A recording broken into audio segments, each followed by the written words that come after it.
السلام علیکم ورحمۃ اللہ وبرکاتہ۔ الحمد للہ رب العالمین والصلاة والسلام علی سید المرسلین، اما بعد فاعوذ باللہ من الشیطان الرجیم، بسم اللہ الرحمن الرحیم۔ برادران عزیز و معزز خواتین، آج کی اس نشست میں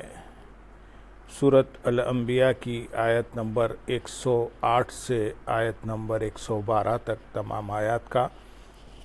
ترجمہ و تفسیر پیش کرنے کی سعادت حاصل کی جائے گی۔ قل انما يوحى الي انما الهكم اله واحد فهل انتم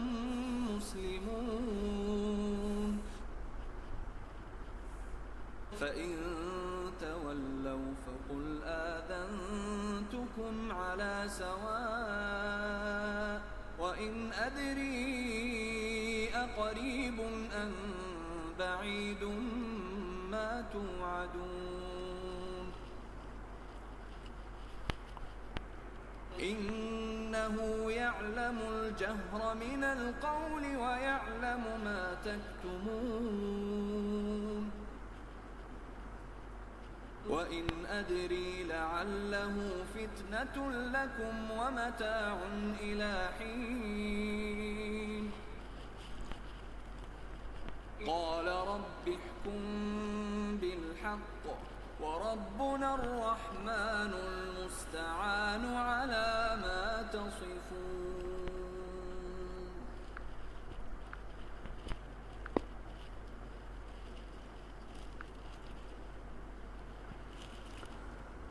تم فرماؤ،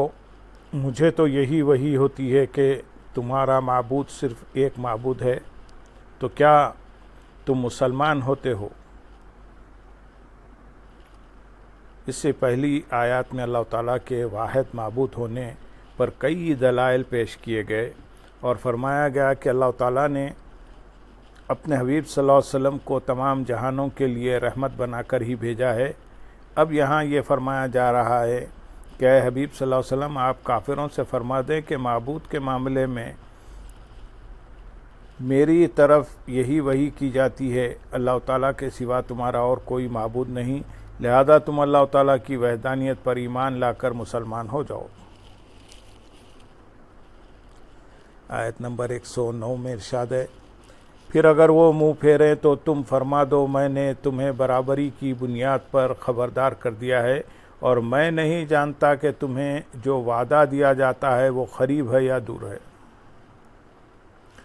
اس آیت کی ایک تفسیر یہ ہے کہ پھر اگر وہ کفار اسلام قبول کرنے سے منہ پھیریں تو آپ ان سے فرما دیں کہ میں نے تم سے لڑائی کا اعلان کر دیا ہے اور اس کے متعلق جاننے میں ہم اور تم برابر ہیں، لیکن میں نہیں جانتا کہ مجھے اللہ تعالیٰ کی طرف سے تم سے جنگ کرنے کی اجازت کب ملے گی۔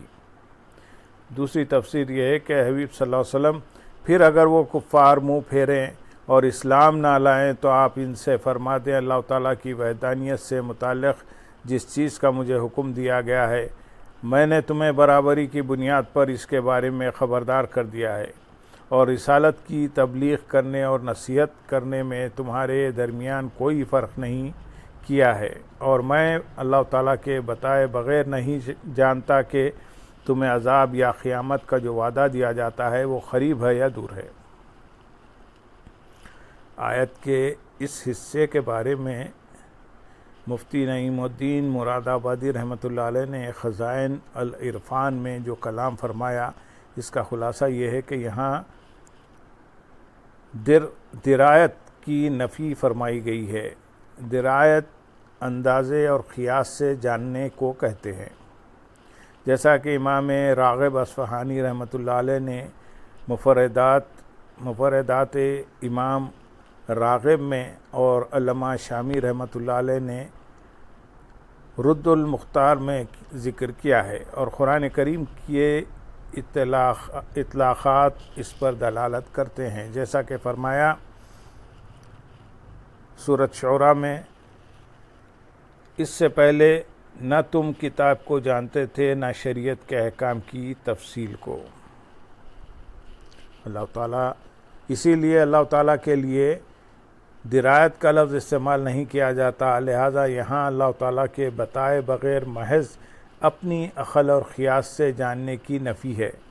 نہ کہ مطلق علم کی۔ اور مطلق علم کی نفی کیسے ہو سکتی ہے جبکہ اسی رکوع کے شروع میں آ چکا ہے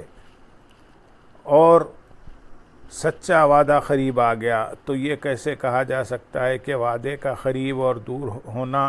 کسی طرح معلوم نہیں؟ خلاصہ یہ ہے کہ یہاں اپنی عقل اور قیاس سے جاننے کی نفی ہے، نہ کہ اللہ تعالیٰ کے بتانے سے جاننے کی نفی ہے۔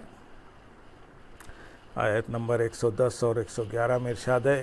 بے شک اللہ بلند آواز سے کہی گئی بات کو جانتا ہے اور وہ جانتا ہے جو تم چھپاتے ہو، اور میں نہیں جانتا کہ شاید وہ تمہاری آزمائش ہو اور ایک وقت تک کے لیے فائدہ دینا ہے۔ یعنی اے کافرو، تم جو بلند آواز سے قرآن مجید کی آیت کو جھٹلاتے اور اسلام پر